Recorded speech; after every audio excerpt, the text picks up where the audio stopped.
High viewers, Manmohan Singh గారి గురించి చెప్పే వీడియోలో చంద్రబాబు గారి టాపిక్ ఎందుకు ఇంక్లూడ్ చేశానండి అనే డౌట్ ఎవరికైనా కనుక వస్తుంటే వీడియో మొత్తం చూడండి. బహుశా నేను ఇచ్చినటువంటి కంపారిజన్ ఏ తెలుగు జర్నలిస్ట్, ఏ ఇండియన్ జర్నలిస్ట్ ఎవరు కూడా ఇవ్వరు. అన్నీ కూడా యాక్యురేట్గా క్రాస్ చెక్ చేసాక నేనైతే ఈ వీడియో అయితే ఇస్తున్నా. మన చేతన మీడియాలో ఎక్స్క్లూజివ్గా ఇస్తుంది ఇదైతే. ముందుగా మన్మోహన్ సింగ్ గారికి సద్గతులు కలగడం మనస్ఫూర్తిగా దేవుని వేడుకుంటూ, ఆయన మరణం మన దేశానికి తీరని లోటు.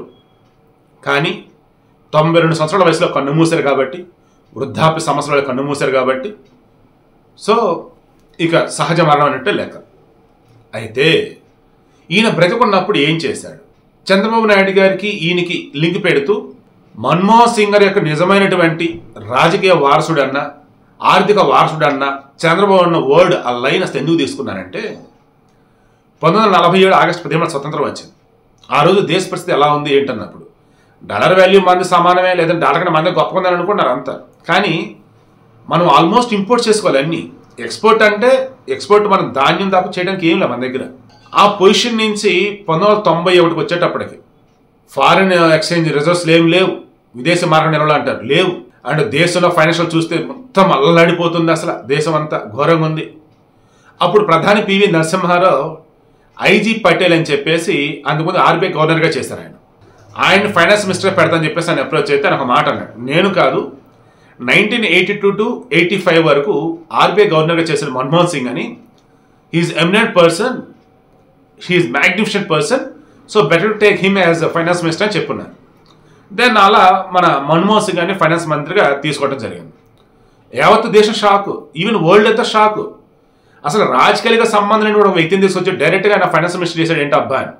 దీని వెనుక కారణం ఏంటంటే, పంజాబ్ ప్రావిన్స్, ఏది పాకిస్తాన్ పంజాబ్ ప్రావిన్స్లో గాహ్ అనే గ్రామంలో ఒక సాధారణ కుటుంబంలో పుట్టినటువంటి మన్మోహన్ సింగ్ 1947 తర్వాత ఇటు వచ్చేస్తున్నారు. ఆయన పుట్టింది 1932లో, 1947 అంటే హార్డ్లీ అది ఒక 8, ఇది ఒక 7, 15 సంవత్సరాలు. సో ఇండియాకు వచ్చేస్తున్నారు, ఇక్కడ చదువుకున్నారు. ఆక్స్ఫర్డ్ యూనివర్సిటీ, కేంబ్రిడ్జ్ యూనివర్సిటీలో ఉన్నత చదువులు చదువుకున్న మొత్తం ఎకనామిక్స్లోనే. ఇండియాకు వచ్చాక యూనివర్సిటీ ప్రొఫెసర్గా చేస్తున్నారు. 1971లో లలిత్ నారాయణ మిశ్రా అని చెప్పేసి ఫారిన్ ట్రేడ్ మినిస్టర్గా ఆయన ఉన్నారు, విదేశీ వాణిజ్య శాఖ.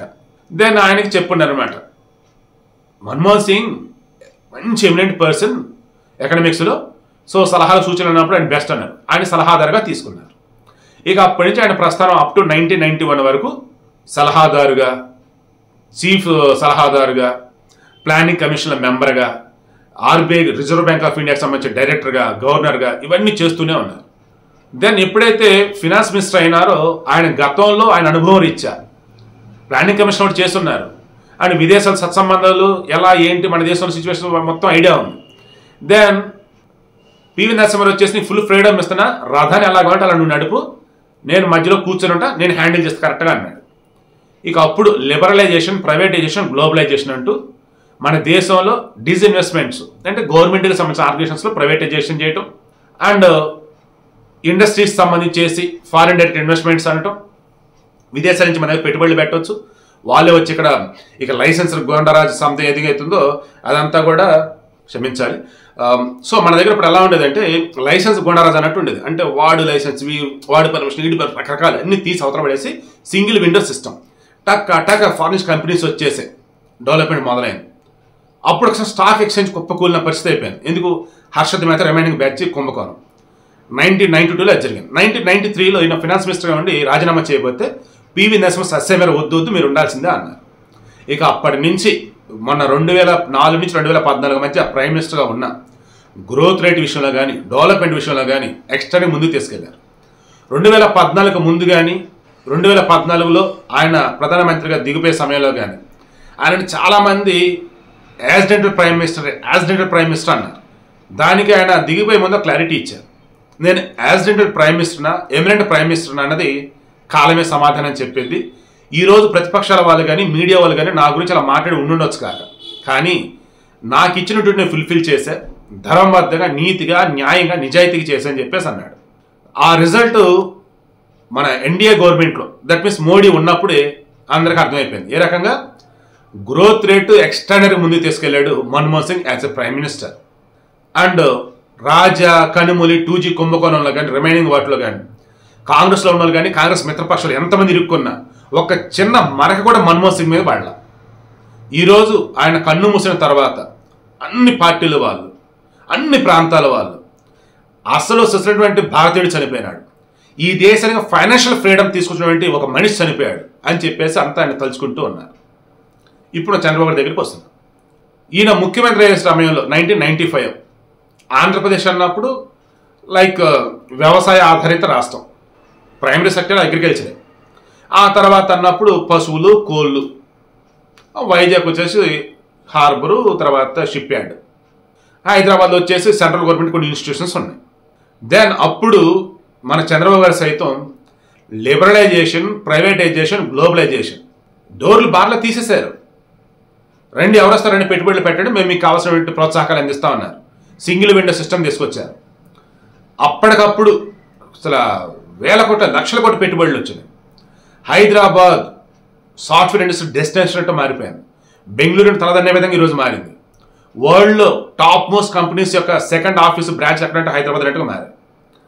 ఆ రోజు చంద్రబాబు చూసిన పరిపాలనలో ఏవైతే సంస్కరణలు ఉన్నాయో వాటి వల్ల ఆల్మోస్ట్ అన్నీ మన ఇంటికే వచ్చేలాగా, అండ్ అప్పుడు కార్యాలయం చుట్టూ తిరుగుతూ ఉండాల్సి వచ్చేది అప్పటి వరకు. ఆ తర్వాత అన్నీ మన ఇంటికి వచ్చేలాగా మీ సేవ ఆఫీసులు, ఈ సేవ అండ్ డిజిటలైజేషన్ అంటూ, మోడరైజేషన్ అంటూ ఎంతగా అంటే ఆయన చూసిన సంస్కరణ చూసి యావత్తు దేశమంతా ఫాలో అయింది. పచ్చదనం, పరిశుభ్రత ఆయన తీసుకొచ్చింది, జన్మభూమి ఆయన తీసుకొచ్చింది. ఈరోజు మోడీ గారు ఏదైతే స్వచ్ఛ భారత్ అన్నారో చంద్రబాబు గారిదే. అండ్ ఏదైతే మేక్ ఇన్ ఇండియా అంటున్నారో ఒకప్పుడు చంద్రబాబు గారు తీసుకొచ్చినవి ఎన్నో. మన సింపుల్ చెప్పాలంటే మెట్టెక్ జోన్ వైజాగ్ కదా, అది హైదరాబాద్ జీనోమ్ వ్యాలీ చంద్రబాబు యొక్క సృష్టి, అది సాఫ్ట్వేర్ ఇండస్ట్రీస్. సేమ్ అండి మన్మోహన్ సింగ్ గారు ఎలాగైతే ఈ దేశం గురించి ఆలోచించి అడుగులు వేశారు, సేమ్ మన చంద్రబాబు గారు సైతం ఆంధ్రప్రదేశ్ తెలుగు వారి గురించి అని ఆలోచించి అడుగులు వేశారు. కాబట్టి మీరు కంపారిజన్ చేయండి, ఆల్మోస్ట్ అన్నీ అరే నిజమే రెండు ఈక్వల్గా ఉన్నాయి కదా అని అంటారు. మన్మోహన్ సింగ్ గారు భవిష్యత్తు చూశారు, చంద్రబాబు భవిష్యత్తు చూశారు, వర్తమానంలో అడుగులు వేశారు. సంస్కరణకు ఆయన నంది పలికారు, ఈయన నంది పలికారు. ఆయన స్ట్రిక్ట్గా ఉంటారు, ఈయన స్ట్రిక్ట్గా ఉంటారు. ఇంకా మన్మోహన్ సింగ్ గారు రాజకీయంగా పాపం చాలా తక్కువ మాట్లాడతారు, తన పని తను చేసుకుంటూ పోతారు. చంద్రబాబు గారు అలాగే రాజకీయ చాణక్యుడు, at the same time development care of address. ఆయన నో డౌట్ స్టేట్స్మెన్, రాజనీతిజ్ఞుడు. చంద్రబాబు గారు నో డౌట్ స్టేట్స్మెన్, రాజనీతిజ్ఞుడు. ఇద్దరు కూడా ఎప్పటికప్పుడు ప్రపంచం పరిస్థితులు మొత్తం అవగతం చేసుకొని స్థానికంగా ఉన్నటువంటి థింక్ గ్లోబల్లీ, వర్క్ లోకల్లీ దాన్ని ఇంప్లిమెంట్ చేసుకుంటూ ముందుకెళ్ళి ఉన్నారు. సో ఇంతకుమించి ఈ వీడియో నేను చెప్పదలుచుకోవట్లేదు. వీలైతే రేపు అమరావతికి సంబంధించి చంద్రబాబు యొక్క ఆలోచన, వరల్డ్ బ్యాంక్, ఏషియన్ డెవలప్మెంట్ నిధులు అసలు ఎందుకు ఇస్తున్నాయి, top most companies, institutions, central government institutions అన్నీ కూడా అమరావతికి ఎందుకు రాబోతున్నాయి, అసలు అమరావతి ప్రపంచంలో టాప్ 5 సిటీస్ ఒకటిగా ఎలా ఉండబోతుంది, ఎప్పుడు ఉండబోతుంది, మ్యాక్సిమం డీటెయిల్ వీడియో నేను రేపైతే ఇస్తాను.